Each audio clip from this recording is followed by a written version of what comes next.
Hi, Tom. Thank you so much for being on the podcast. How are you doing today? Yeah, doing great. Thanks for having me. Yeah, Yeah, no worries at all. Excited to talk about this topic. So, I talked about the problem of evil recently, but I think it's helpful to look at how scholars have tried to address it and kind of to try and evaluate how successful or not they've been. So absolutely. Yeah. we'll have a little look at Hick and his take on the problem of evil.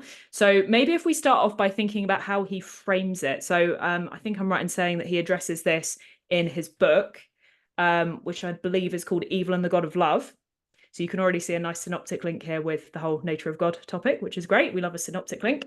Yes, we So do. yeah, maybe if we could talk about how he frames the problem and how big a problem he sees it, and then go into how he addresses it. Does that sound good? Yeah, we can start there. Cool. Yeah. So, yeah, he does kind of frame it in starting from evil in a way, which is almost the exact opposite of Augustine. If you're listening Yeah. to this and familiar with the problem of evil unit in any of the A level specifications, you'll be able to contrast Augustine and Hick. And Augustine starts with perfection and goodness and God. Hick kind of starts with evil, implies that God, somewhat created evil, is at least responsible for evil in some to some extent, is Mm. to blame um, for evil in the world, which is the exact opposite of Augustine. Um, and so, yeah, Hick builds on the theodicy put forward by Saint Irenaeus um, from the third century, um, and puts forward this idea that evil has a purpose. Um, that's the kind of founding idea, the grounding idea to Hick's theodicy. So he's trying to trying to reconcile the logical problem of evil, trying trying to reconcile God being omnipotent or all loving, um, and evil and suffering exists in the world, otherwise known as the evidential problem of evil. And he kind of does it by giving humans almost the ultimate free will, Mhm. um, and allowing to say that humans were not born perfect, and that is the most loving thing for God to do, to distance himself from human beings and to let them work out their own journey towards moral goodness and moral perfection.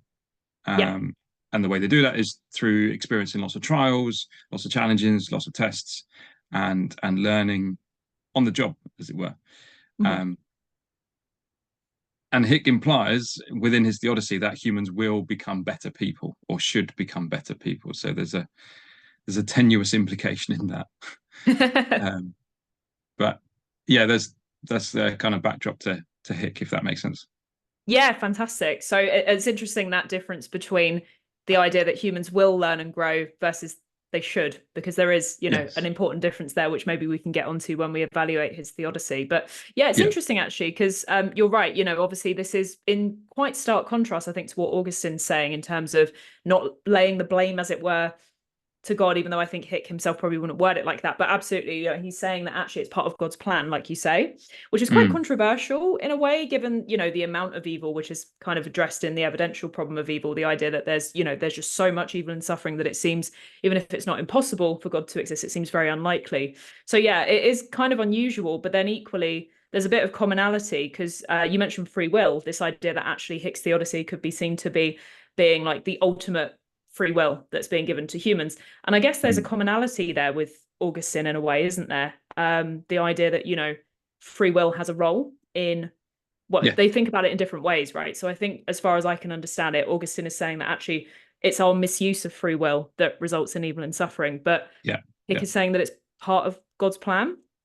Yeah. And Augustine's saying the opposite. And I think the way that he words it in the book, Evil and the God of Love, is he says, our perfection lies in the future, not in the past, as Augustine would suggest. So the idea Mm. for Augustine is that, we began as perfect and then kind of fell, the fall, Genesis 3. But Hick is saying that we can work towards perfection. So maybe we can talk about that side of it actually a little bit more in detail. So this idea that Mm. we can learn and grow. What do you think that might look like in practice? And do you think that that is enough to, as it were, solve the problem of evil? This idea that actually evil and suffering gives us a chance to grow and to learn, and therefore it's justified. Yeah. Yeah. Thanks for. go into that in a bit more detail and summarizing a bit more of Hick there. So one of perhaps a good place to start is one of the Bible verses which Hick uses to support his claim, Yeah. which is again controversial in itself, because you could argue that although he maybe proof texts the Bible to pick out some verses that agree with his point of view, but then there's many others that agree with Augustine's point of view. Yeah. So there's a tension there as soon as you dip into the Bible to support your point of view. Yeah. So one of the verses is in Romans chapter 5, verse 3-5. It says that, we glory in our sufferings because they produce perseverance, they produce character, they produce hope, and ultimately that produces the character in us that God supposedly wants to see, and God's love kind of pouring out of us, and that process from suffering to the ultimate character of God in us. It's kind of what Hicks says the process is, that through our challenges and our trials and our sufferings, we learn perseverance, we learn patience, we learn love, we learn compassion, Yeah. and hope, etc. And so he calls the world in which we live a vale of soul making. Yeah. That it's the place in which our souls are made, as it were. That process. It's not a kind of, as Augustine says, is like a click and God's created our souls perfectly, but it's this long-term, drawn-out, almost eternal process, really. Yeah. That Hick alludes to.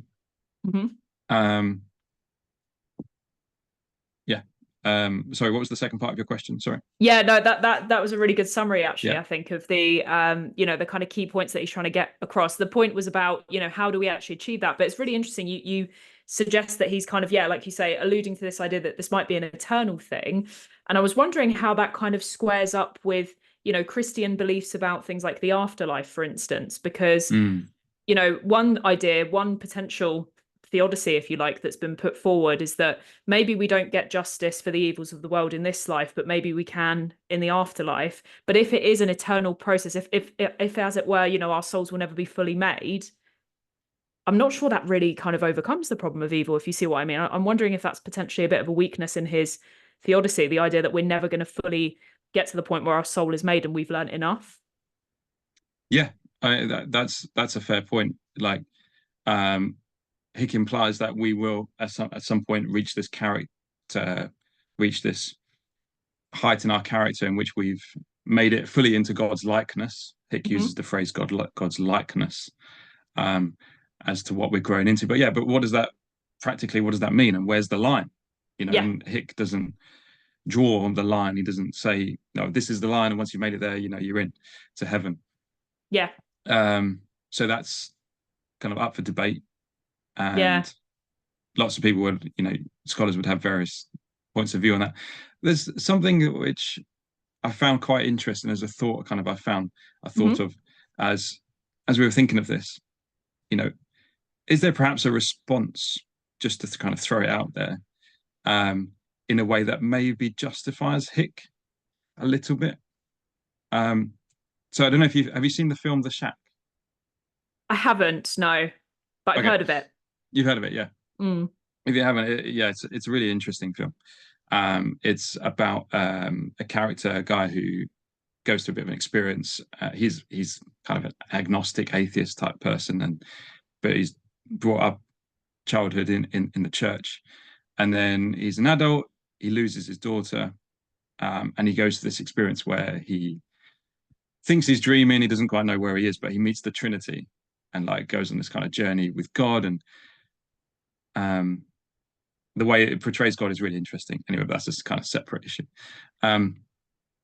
He kind of goes on this journey of reconciliation with God. How he has loads of questions. Why would you let this happen to my daughter? Why, etc. And he also starts to question God about, why did you let me grow up in such an abusive household? He grew up in the film kind of echoes his childhood as being quite abusive, an abusive father, etc. And he has all these questions to God. I suppose a little bit about the quote, or the key word, the dysteleological evil. that kind of evil with no purpose. He's throwing all these questions about this teleological evil of God. And then there's this really fascinating scene in the film.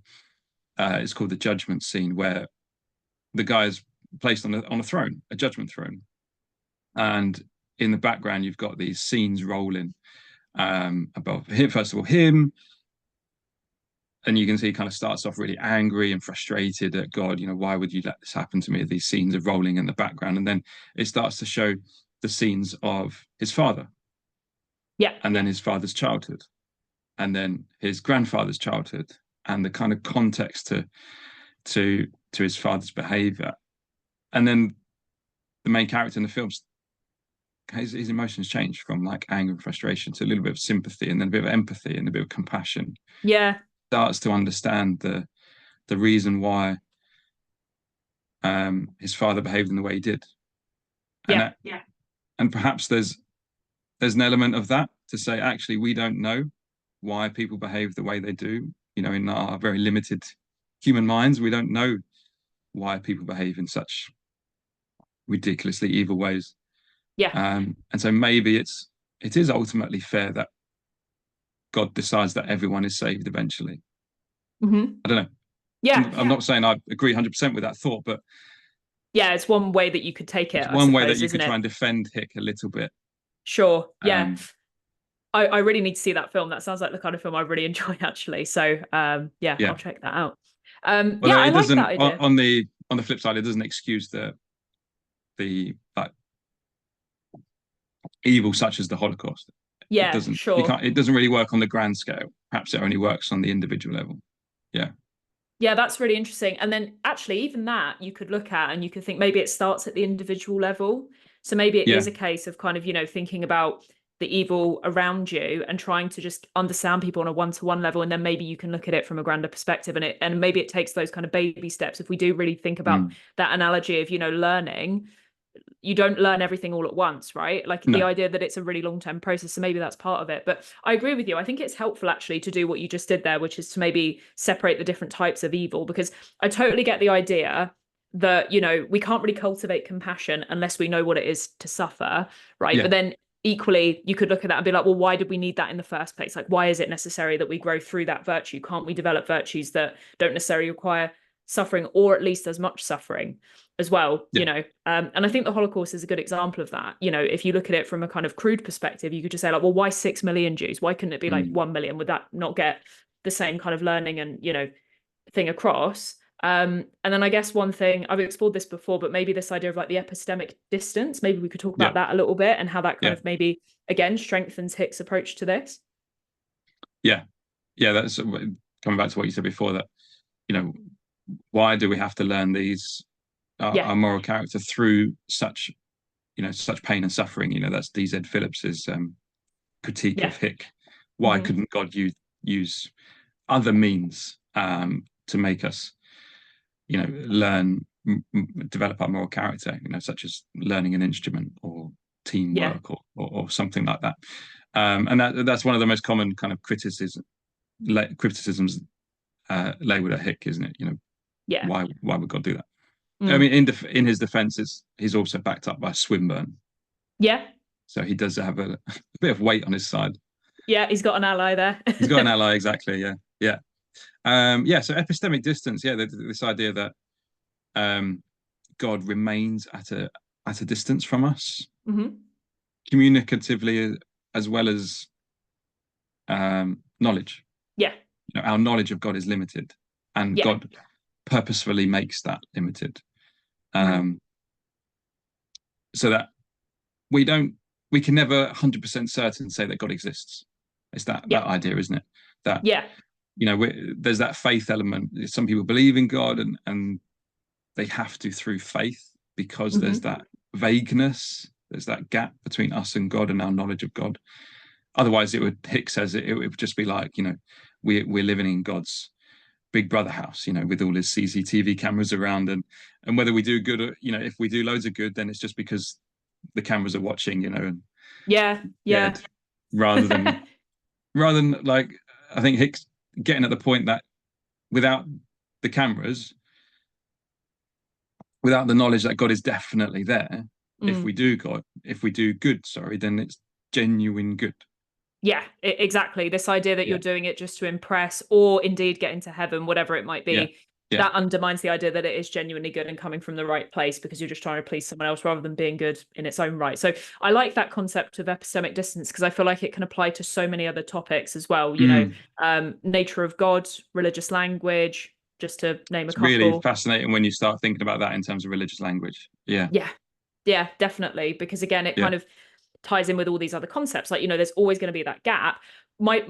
I get where it's coming from, and I think it's one of those ones that could trump a lot of arguments, actually. My issue with it is, to me, it sometimes sounds like a little bit of a cop-out, as almost to say, like, oh, well, let's just not ask the questions then, because, we're never really going to understand where God's coming from or what he's doing. But at the same time, again, if we go by this idea that God has made everything according to a plan and there's perfection in that, even if that does include evil and suffering, it's in our nature to be curious, right? You can see that, like, even the example of the fall, you could argue that was pretty much caused by curiosity, right? Among other things too. That's Aquinas, isn't it? The natural Yeah. law idea that these things are inherent within us, to be curious, to ask the questions, to search for God, to search for the divine, to search for exactly something greater.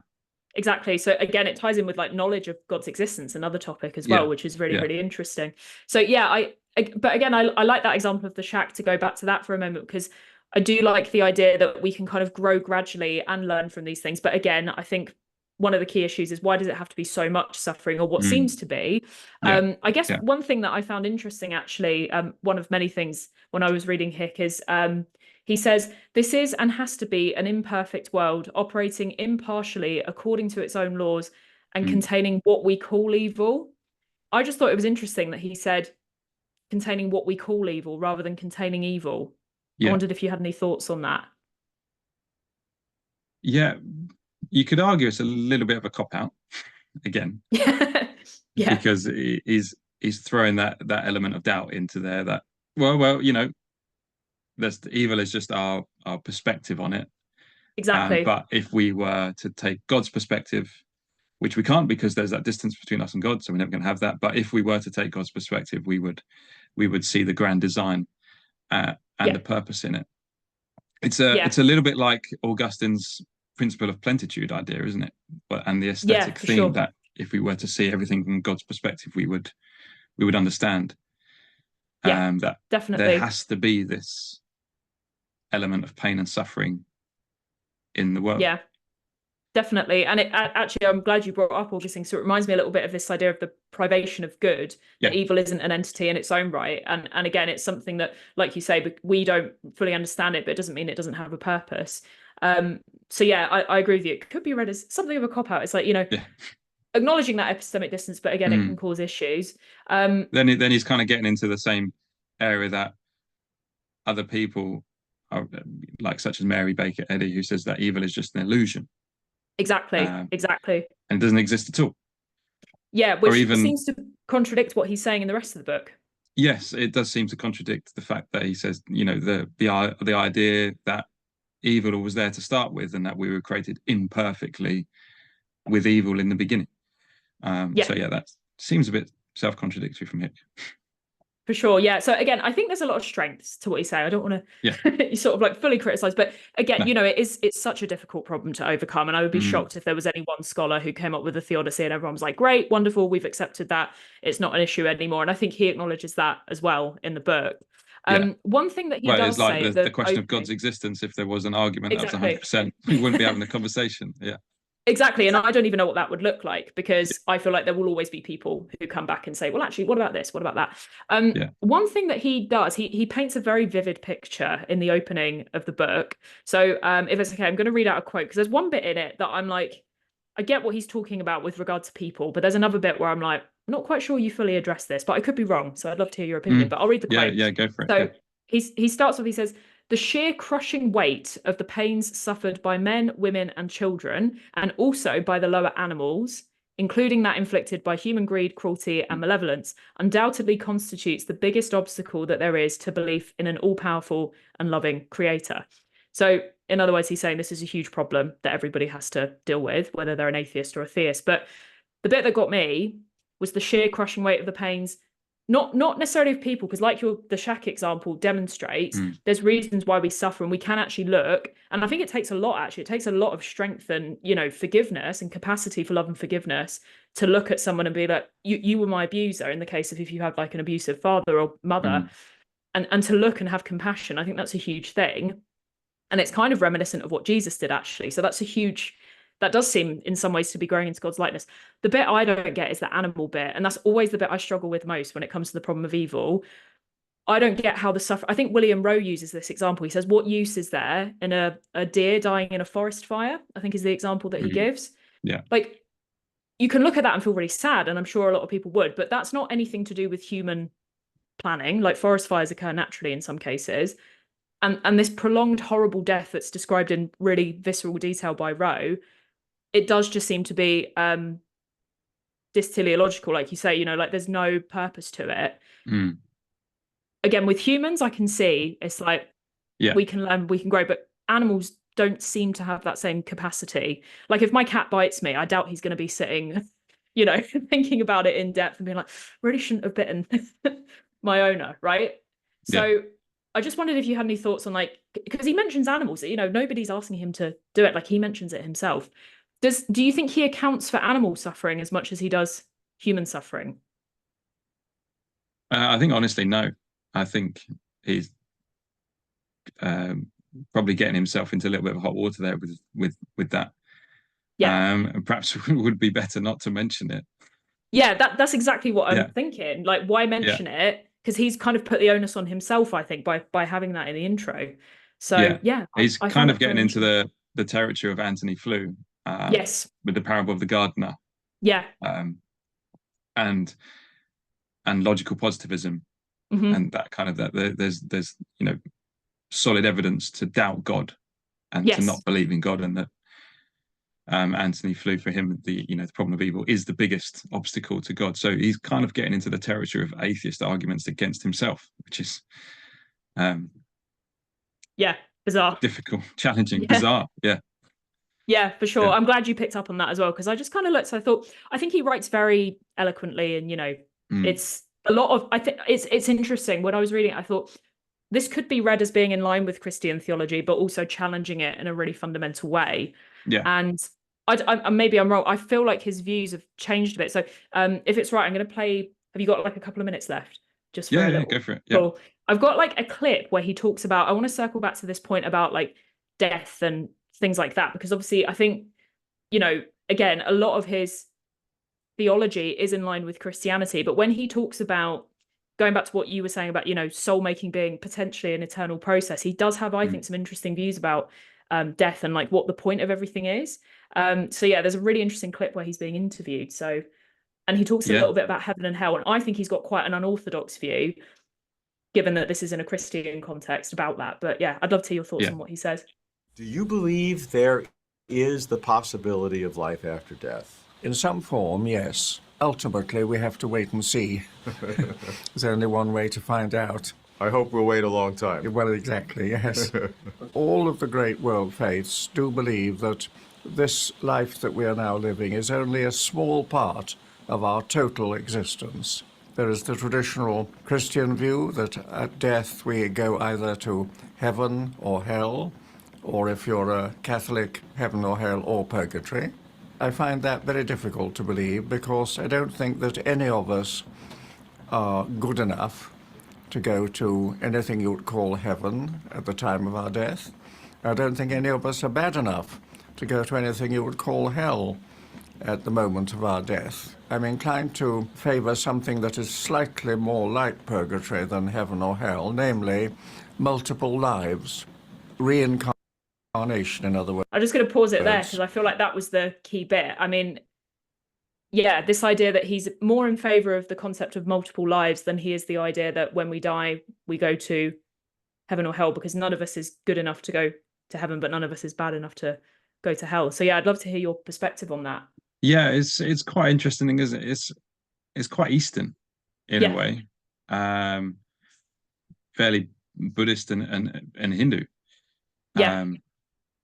That there are perhaps multiple lives or multiple cycles, and there's no ultimate resting place or destination, up or down. But I can perhaps see a little bit where he's coming from, because the Bible is a bit vague on what happens next. True. I don't know if you come across N.T. Wright, but he talks about the Bible. He says the Bible talks about life after death. Oh, right. Okay. Yeah. Is he the one that writes a lot about the New Testament, I think? Yeah, he's a New Testament scholar. Yeah. Yeah. Fantastic to read. But yeah, he implies, he argues that the Bible talks a lot about the kind of the end, what will happen next, not what happens straight away. So right. Yes. Good point. There is a kind of a gap in what in the picture that the Bible paints of what happens next. We don't know. So yeah, maybe he's trying to fill that with perhaps multiple lives or some kind of redemption place, reconciliation place, learning place. Yeah. Veil of soul making place. Yeah. That for sure ends in some kind of ends in universal salvation, according to Hick. Yeah. Or, the Bible paints it as like a new heaven, a new earth. Yeah. This is true. Yeah. And that would make sense, what you've just said there, in line with what he said. He said, none of us is good enough to go to heaven or bad enough to go to hell at the time of our death. He didn't say ever. Yeah. Exactly. No. So there's hope for the future. And again, it goes back to what he said earlier in the book, where he talks about our perfection lies in the future, not in the past. So it's quite, I would say, optimistic. And one of the questions on the spec about Augustine with regard to human nature is, does he have like optimistic or pessimistic views? I think we could pose the same question for Hick as well. So yeah, absolutely. Yeah, I think Hick is very optimistic about the future of humanity. I agree. And Augustine's very negative about the history of humanity. Yeah, for sure. I think that's a good, again, another insight into quite how different they are, like not just in their approaches to how they consider God and the role that God has in the creation of the world, but also in like what we are as human beings and what our capacity is or was, let's say, or could be. So cool. Okay. Well, one last question, if it's okay. What are your kind of overall thoughts on Hick? Do you feel like we can do it with reference to Augustine, actually, like which one you think might have the stronger theodicy, or if there's another theodicy that you think is even better? So what's your kind of overall stance on Hick's approach to this? I think overall, I'm inclined to say I disagree a fair amount with Hick. I think I think Augustine's theodicy is slightly stronger. I think it has more weight to it.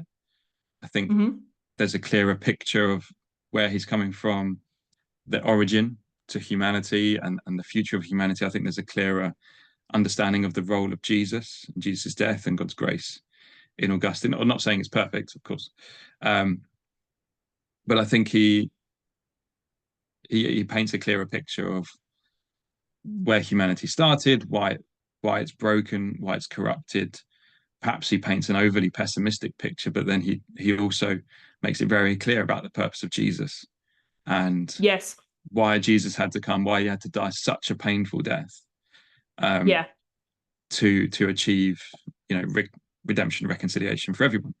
And I think if we take Hick's ideas, we're left with a lot of questions, because he's using parts of the Bible to support his view, but then the main kind of story in the Bible, which is Jesus' sacrifice, is missed. And we're left with a huge amount of questions as to why Jesus. Hick's theodicy kind of goes with like a more of a philosopher God than the God of the Bible, I think. I would agree with that. And again, I think to bring it back to his whole like reincarnation thing, you're right, like the Bible is pretty vague about that, so you could read into that the way that you want. But I would say as an institution, the church is pretty anti reincarnation. Like most churches that I'm aware of would sort of dismiss that and say that's not the case. So if we look at it from a purely Christian point of view, I agree. I think it's not as successful as Augustine. Augustine seems a lot more in line with the theology, like the mainstream theology, if you want to call it that, which makes sense because he had a huge role in influencing that in his time and beyond. But then equally, I think Hick, if you look at it maybe outside of a Christian context, but then it's like, it seems a little bit like there is still I think because he's using the Bible to ground his theodicy in, I think you kind of have to approach it from that perspective. That makes sense, and then you run Yeah. the risk of him looking a little bit like he's cherry picking, doesn't Yeah. he? Because it's like, for all the quotes that he can use to support his theodicy, like you said before, there's plenty that could go against it. So yeah, I mean, great. arguably he does cherry pick, because he Yeah. says, he concludes that everyone will be saved. So Hindus, Sikhs, Muslims, Jews, etc., atheists, Yeah. they're all going to be saved, and they can all grow into God's likeness through their own journey. Yeah. So arguably he kind of is cherry picking. True. And he's the one, I think, that uses the mountain analogy, doesn't he? So all the different Yeah. religions are going up different Yeah. paths, but the destination is the same, which is the top of the Destination is the mountain. same. Yeah. Yeah. Kind of undermines the concept of, there is no way to the Father except through me, which is purportedly what Jesus said according to the Bible. So yeah, interesting. Yes, a lot of tension when you come to support Hick with the Bible. Yeah. Yeah, definitely. Yeah, something for students to be mindful of in that case. Yes. When they're thinking about Trying this. to push them in their essays. Yeah. Yeah, absolutely. Yeah. Yeah. Brilliant. Well, I really enjoyed that. I feel like we could have gone into even more detail than we did, but we already went into a great, and that was just with one scholar. So it goes to show how broad these topics are and how interesting. Yeah. Fantastically broad. Yeah. Yeah, for sure. Where should students go if they would like to hear more of your fabulous insights into topics like this? Yeah, well, if they want to listen to my not very exciting voice a bit more, I have put some of my revision recordings on a podcast, Mr. Stone's Philosophy, on Spotify, so they can search that. So that's got a variety of topics, philosophy and DCT on there, that they can have a look at and listen to. And then I also have on a slightly different note, I've got a book out. It's called In the Shadow of the Pyramids. It's more of a theology book, but it's a walkthrough of a book in the Bible, the book of Deuteronomy, and tries to paint the big story of the Bible. Brilliant. So, yeah. Love it. Well, I will definitely put the link to the book as well as to the podcast so that students can access those. But yeah, thank you again for joining. No worries. Like we resolved the technical difficulties. Well, rather you did, actually. So thank you for that. That seemed to be going quite smoothly. But yeah, brilliant. So let me know if you'd like to come on again and we can talk about another scholar or another topic. But in the meantime, sure. No, it's a pleasure to have an adult conversation on one of these topics. Yeah. For sure. I know. Because I do go away actually after I've sort of thought about these and talked about them with students. I do go away and actually think about them in more detail. So I agree. It's really nice to be able to talk about them in depth, which you don't always get the opportunities to do in a lesson. So no. Yeah. There's other things that go on. Yeah. True. Yeah. Fantastic. All right, Tom, I'll let you go. Thank you so much. Okay. Thanks a lot. Cheers. Cheers.